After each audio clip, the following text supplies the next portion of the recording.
Halo teman-teman semuanya, kembali lagi kita dalam pelajaran agama Katolik. Oke, hari ini kita mau belajar bab atau temanya dengan judul Perjanjian Baru dan Tradisi Gereja. Sebelumnya pada pembelajaran yang terakhir kita sudah belajar tentang Perjanjian Lama. Ya, jadi hari ini kita mau belajar tentang Perjanjian Baru dan Tradisi Gereja. Tapi sebelum kita membahas lebih jauh tentang materi pada hari ini, kita berdoa terlebih dahulu. Mari kita bersatu dalam doa. Dalam nama Bapa dan Putra dan Roh Kudus. Amin.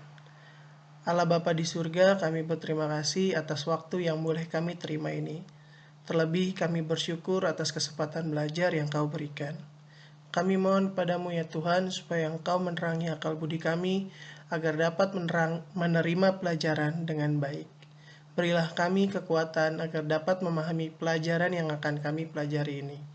Berilah pula kami semangat belajar yang tinggi, supaya kami dapat belajar dengan rajin, tekun, dan teratur. Bantulah kami selama proses belajar ini, supaya dapat memusatkan perhatian hanya pada pelajaran, sehingga tidak mudah terseret oleh godaan yang dapat melemahkan semangat belajar kami. Ya Tuhan, bantulah dan dampingilah kami dalam belajar ini. Amin. Dalam nama Bapa dan Putra dan Roh Kudus. Amin. Oke, kita sudah selesai berdoa. Kali ini kita akan melihat bersama-sama materi kita pada hari ini.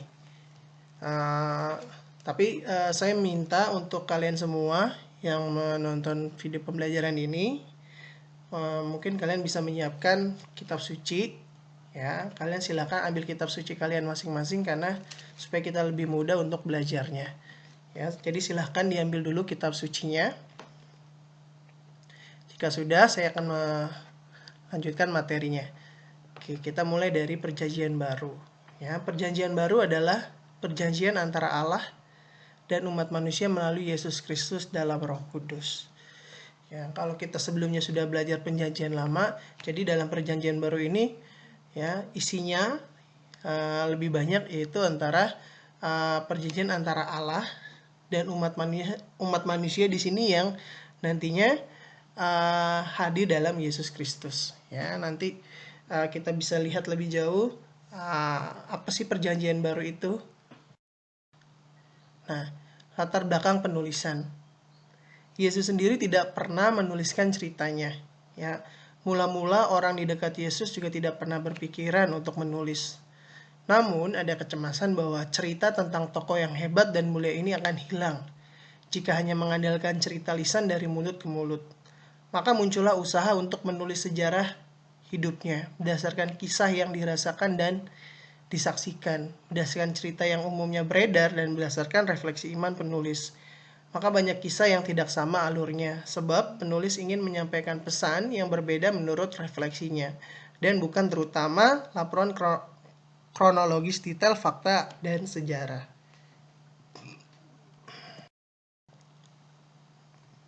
Nah, tujuan penulisan. Nah, mengapa sih para penulis terutama di Perjanjian Baru itu, mengapa mereka menulis cerita tentang kisah kehidupan Yesus, ya? Karena itu ada maksud dan tujuannya.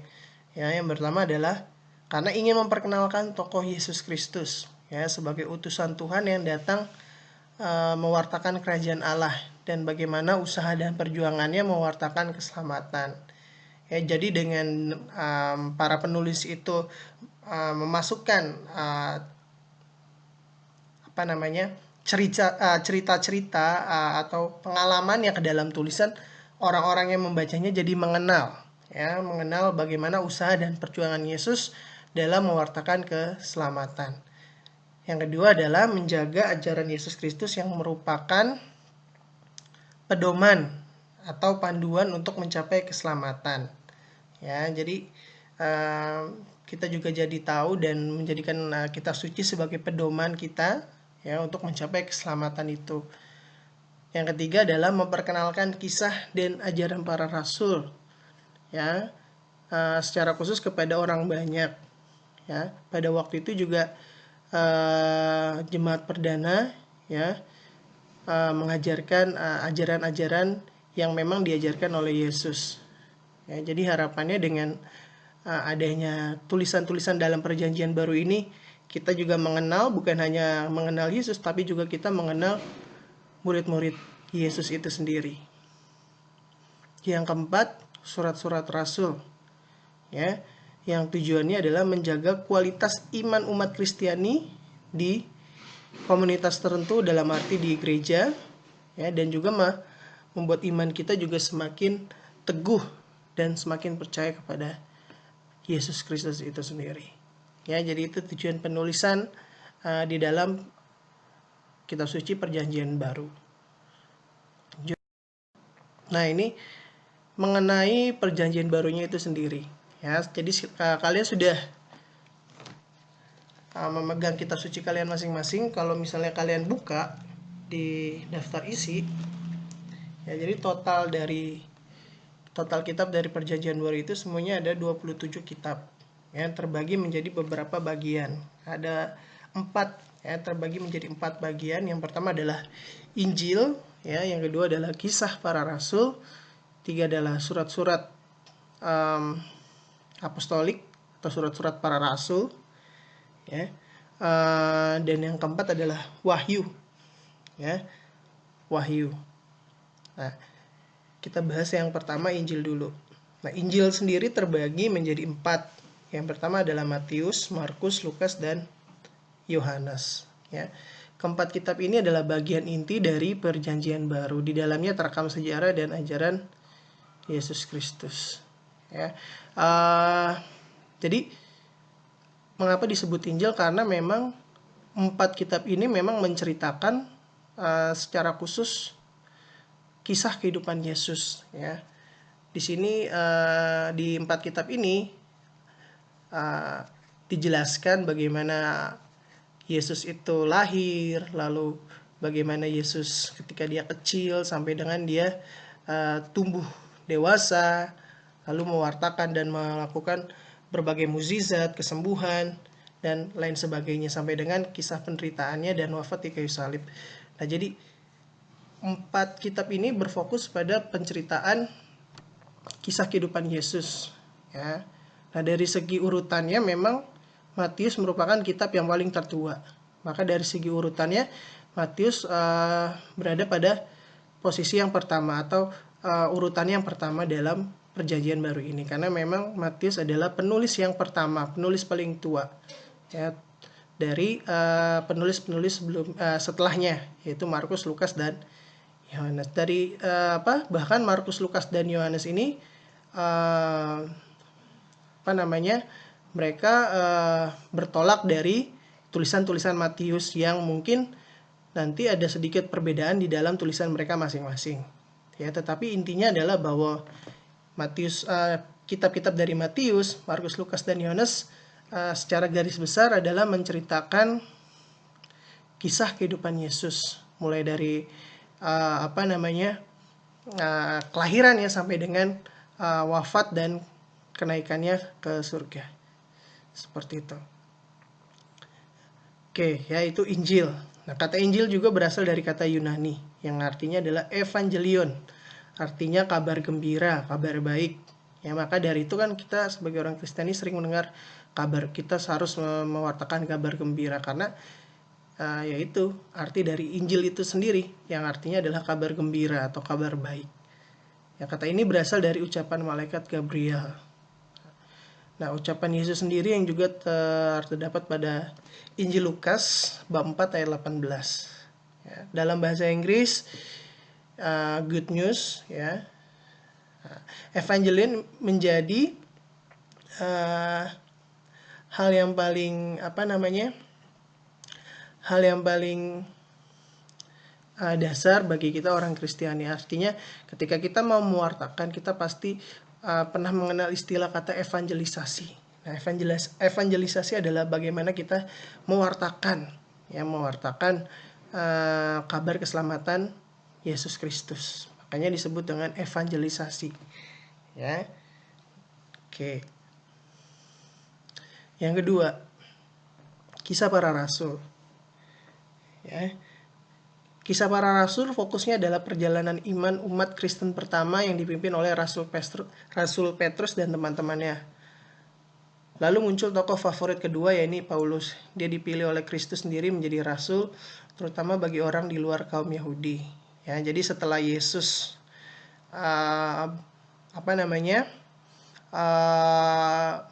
bangkit, ya, dia menampakkan diri kepada murid-muridnya dan mengutus para murid-muridnya itu untuk mewartakan kabar keselamatannya, ya. Nah, dari situlah murid-murid Yesus pergi ke berbagai tempat, ya, untuk mewartakan kabar gembira atau mewartakan kabar baik. Nah, di sini Petrus, ya, mendirikan jemaat perdana, ya, jemaat perdana, di mana disitulah cikal bakal hadirnya gereja, ya, artinya hadirnya gereja yang kita kenal sekarang, yaitu awalnya dari situ, dari jemaat perdana itu.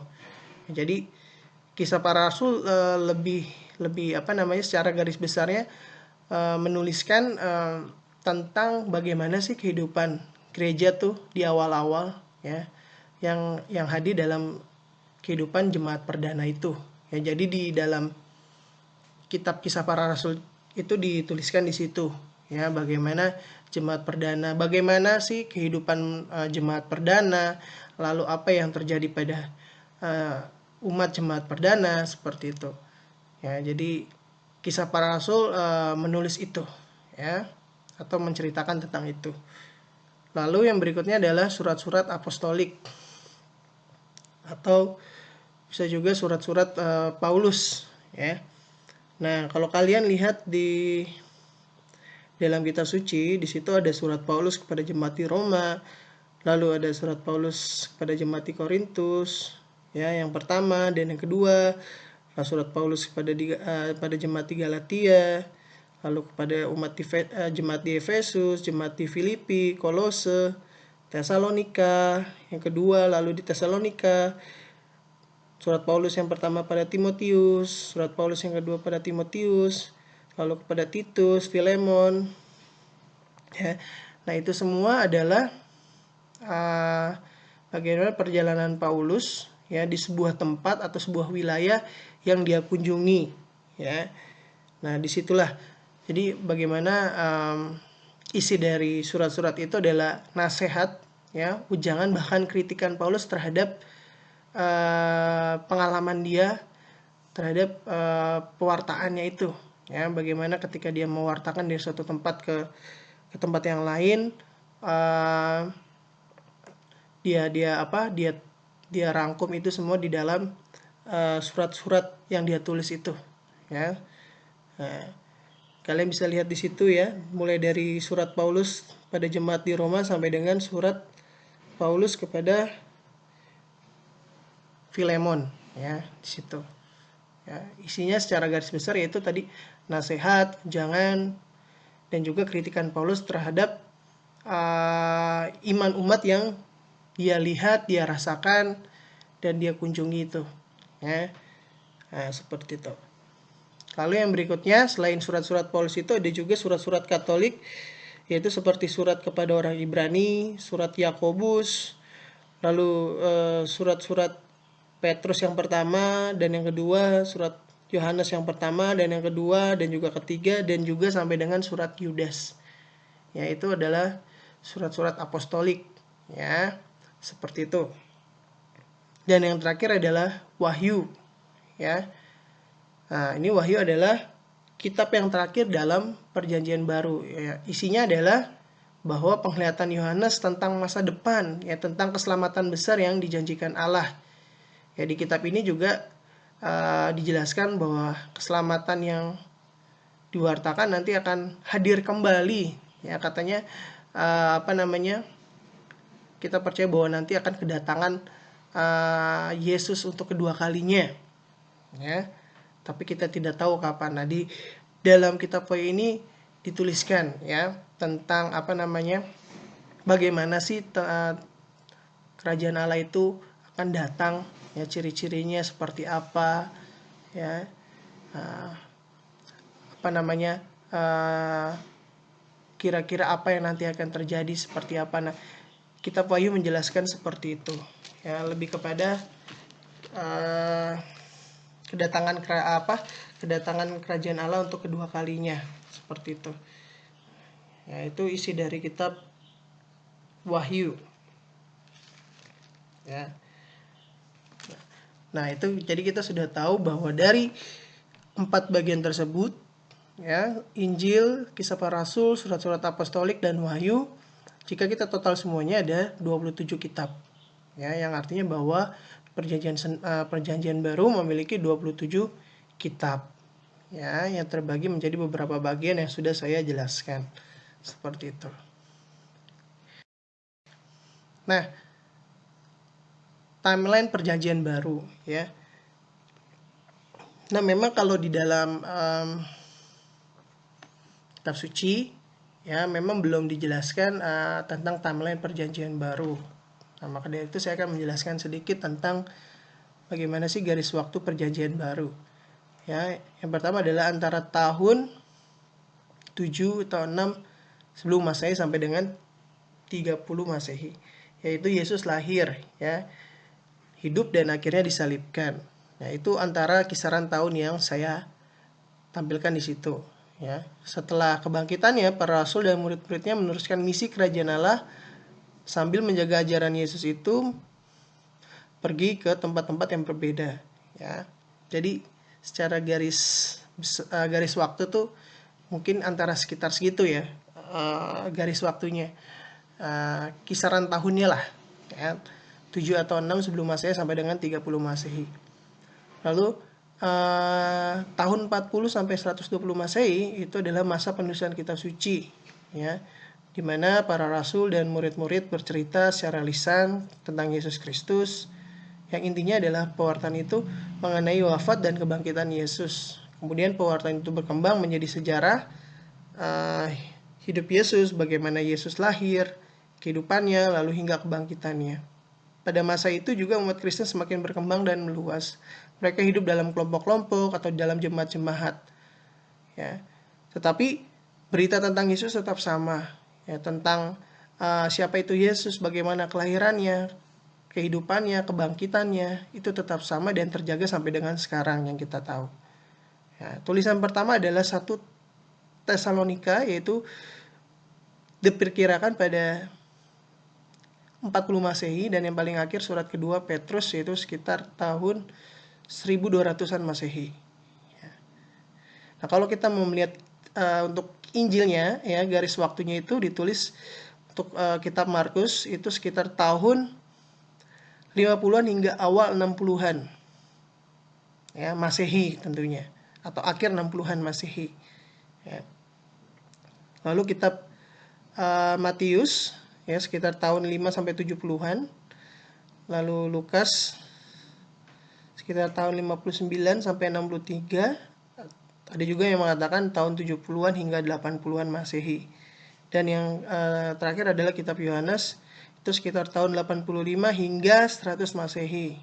Atau juga ada yang mengatakan 50 sampai 70 Masehi. Nah, itu perkiraan, ya, itu hanya perkiraan garis waktu penulisan kitab-kitab perjanjian baru. Lalu pada tahun 1200 sampai dengan 400 Masehi itu adalah penyeleksian kitab perjanjian baru, ya. Setelah muncul tulisan pertama pada tahun 40 Masehi, muncul pula banyak sekali tulisan yang serupa. Ada yang memberikan penguatan iman, tapi juga ada yang membingungkan.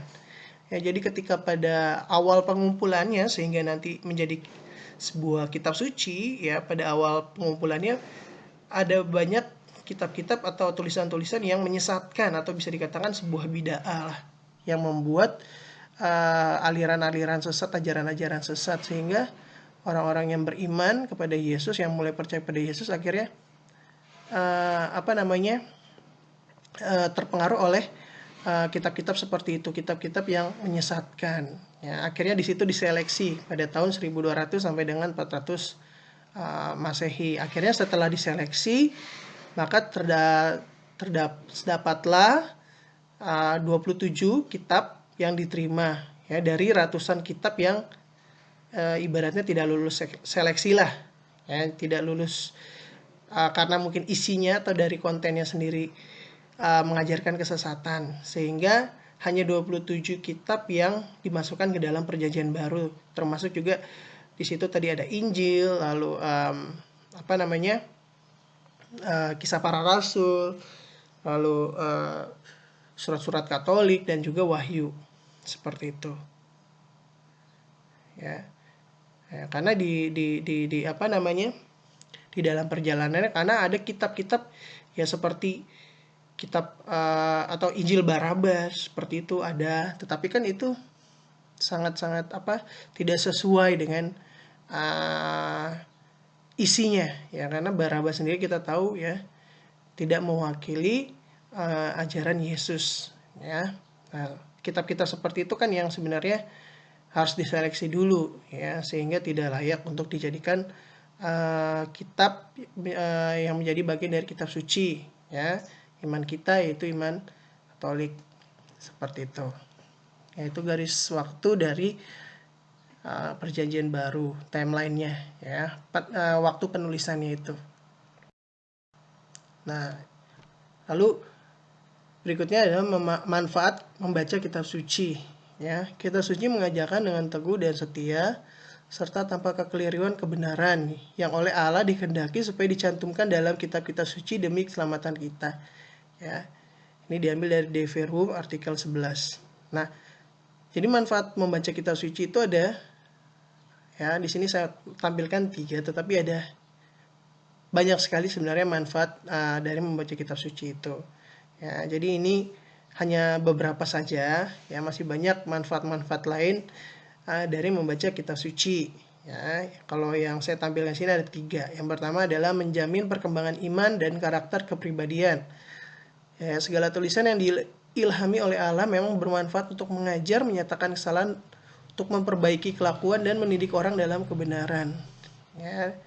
Itu diambil dari 2 Timotius bab 3 ayat 16 sampai 17. Artinya dengan adanya kitab suci ya, kita semakin berkembang dalam iman ya, kita juga semakin mengenal iman kita kepada Yesus, seperti itu ya. Yang kedua, nah ini mengenal Yesus Kristus ya, kita semakin mengenal pribadi Yesus Kristus ya dengan membaca kitab suci. Seperti yang dikatakan oleh Santo Hieronymus, yaitu tidak membaca kitab suci berarti tidak mengenal Kristus ya. Jangan sampai kita tidak membaca kitab suci ya, minimal kita pernah membaca Injil lah ya. Kalau sama sekali tidak membaca kan ya sama saja kita tidak mengenal orang yang kita imani, yaitu Yesus ya. Seperti itu ya, Yesus Kristus sendiri. Nah, yang ketiga adalah sebagai buku gereja, buku iman gereja ya. Dengan adanya kitab suci ya, gereja jadi tahu ya bagaimana bertindak, bagaimana gereja harus memutuskan sesuatu, dan juga ini sangat berpengaruh terhadap masa depan gereja sendiri ya, karena kitab suci merupakan dasar iman dari jemaat-jemaat yang nantinya kita kenal dengan gereja itu ya. Nah, kitab suci menjadi pedoman, patokan, tuntutan iman gereja. Kitab suci adalah sabda Allah atau Deo Verbum ya. Nah, sabda Allah dalam bahasa manusia.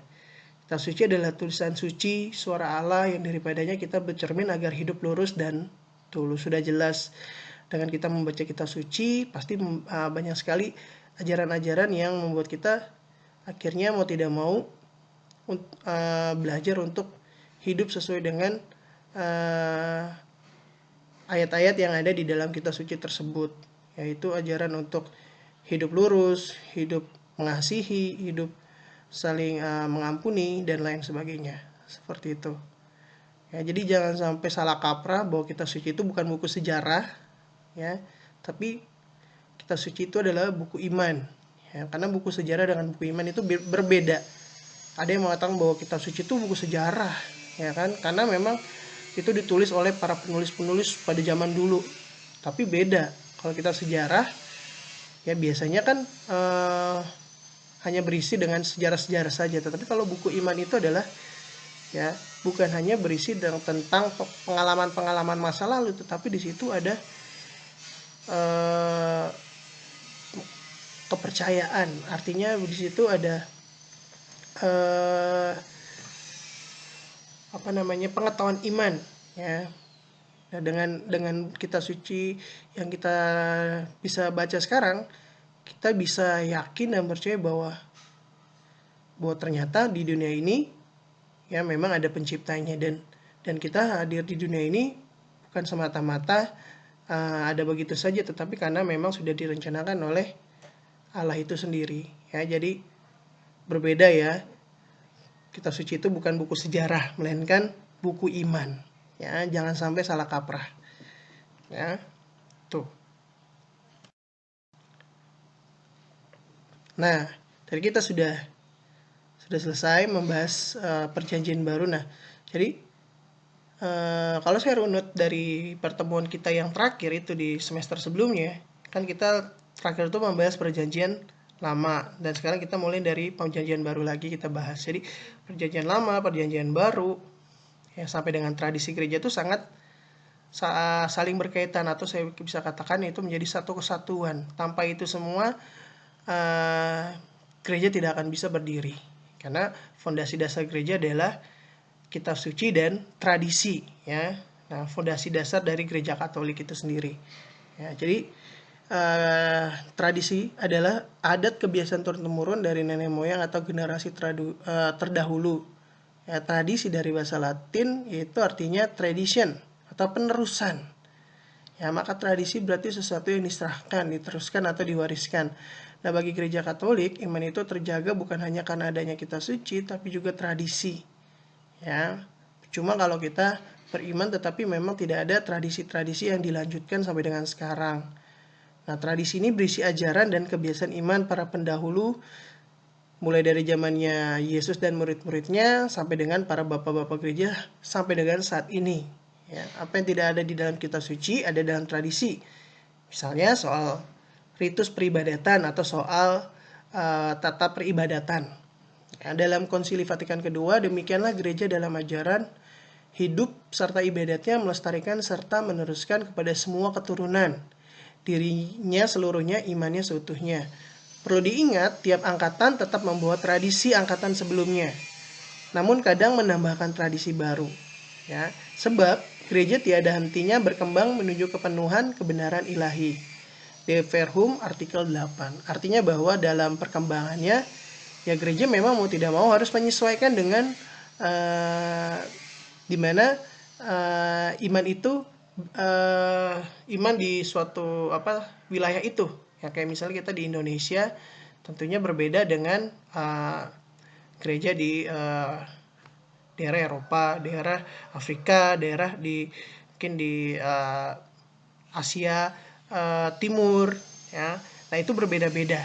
Nah, jadi gereja sekarang sudah lebih menyarankan bahwa gereja itu harus bisa menyesuaikan diri dengan tradisi dan budaya yang ada di wilayahnya tersebut, ya. Maka dari itu kan di Indonesia apalagi misalnya di kampung sawah nih, ada yang namanya sedekah bumi, ya kan.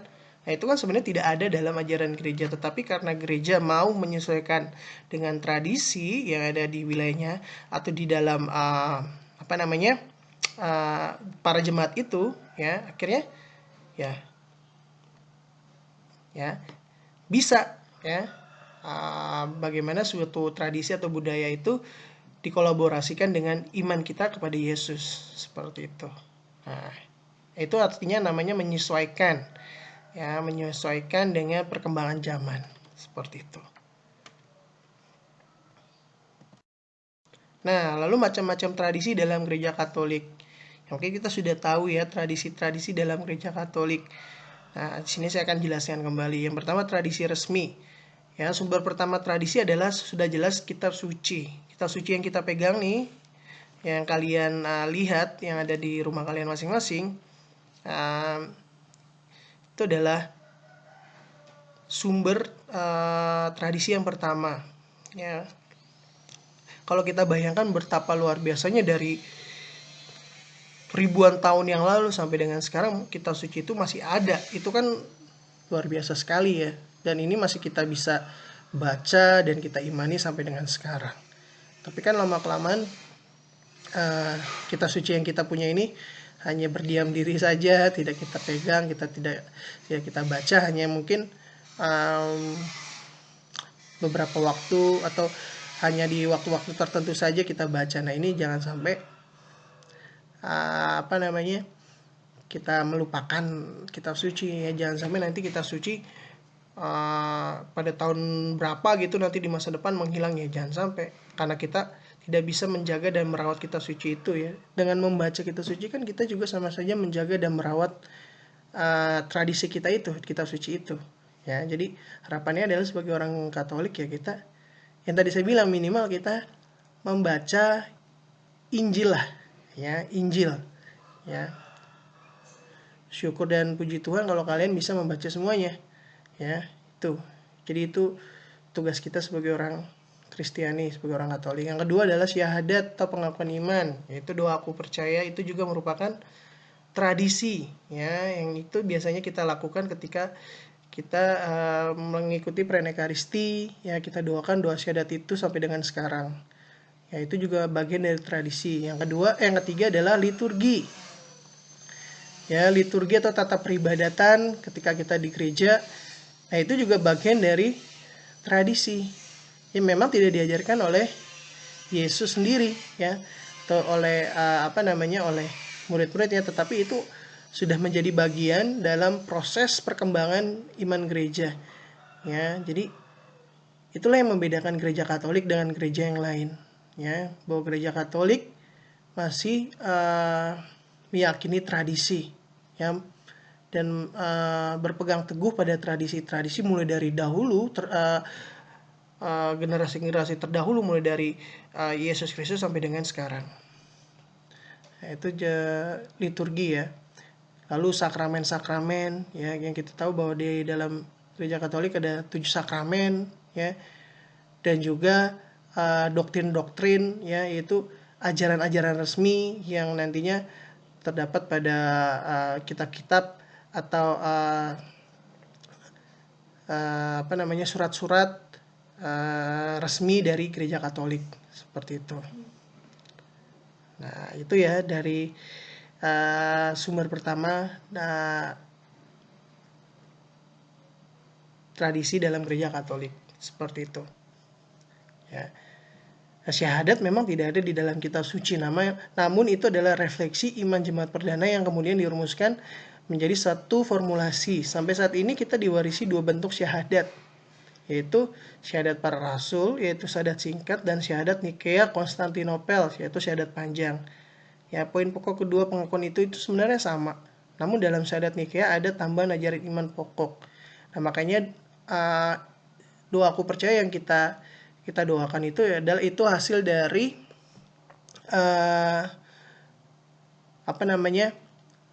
proses proses perbaikan ya, dari doa syahadat para rasul yang singkat dengan doa syahadat Nikea yang panjang tersebut. Akhirnya dikolaborasikan, lalu diperbaiki doa itu sampai menjadi doa aku percaya yang kita kenal sekarang ya, yang kita doakan ketika kita mengikuti sakramen atau perayaan Ekaristi. Yang kedua adalah tradisi tidak resmi. Tidak resmi bukan berarti tidak diakui, melainkan bahwa tradisi-tradisi itu diwariskan namun mengalami perkembangan yang lebih dinamis sesuai dengan konteks waktu, tempat, dan zamannya. Misalnya musik liturgi ya kan, karya-karya seni, sastra kekristenan, tulisan-tulisan, ajaran para teolog, doa-doa devosi ya, terutama kepada Bunda Maria seperti itu, dan cerita-cerita para kudus. Nah, cerita santo-santai itu juga menjadi bagian dari tradisi sebenarnya ya. Nah, memang tidak resmi, tetapi itu diakui ya, diakui menjadi bagian dari tradisi gereja Katolik itu sendiri ya. Jadi itulah macam-macam tradisi dalam Gereja Katolik. Ya, jadi secara kesimpulan saya akan bisa saya katakan bahwa ada dua sumber panduan atau pedoman dalam iman Katolik. Yang pertama itu kitab suci, yang kedua adalah tradisi. Ya. Jadi dua pedoman inilah yang sangat penting di dalam iman kekatolikan kita. Ya, akhir kata saya mengucapkan terima kasih. Ya, tapi sebelum itu kita akhiri pelajaran hari ini dengan berdoa. Oke, mari kita bersatu dalam doa dalam nama Bapa dan Putra dan Roh Kudus. Amin. Tuhan, terima kasih karena pelajaran kami pada hari ini telah selesai. Kami telah belajar tentang perjanjian baru dan tradisi gereja.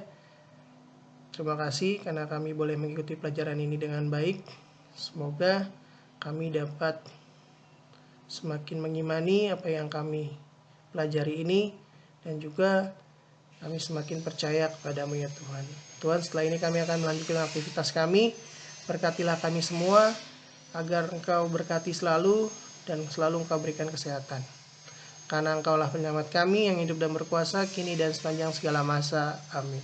Dalam nama Bapa dan Putra dan Roh Kudus. Amin. Terima kasih. Sampai jumpa di pertemuan berikutnya. Dah.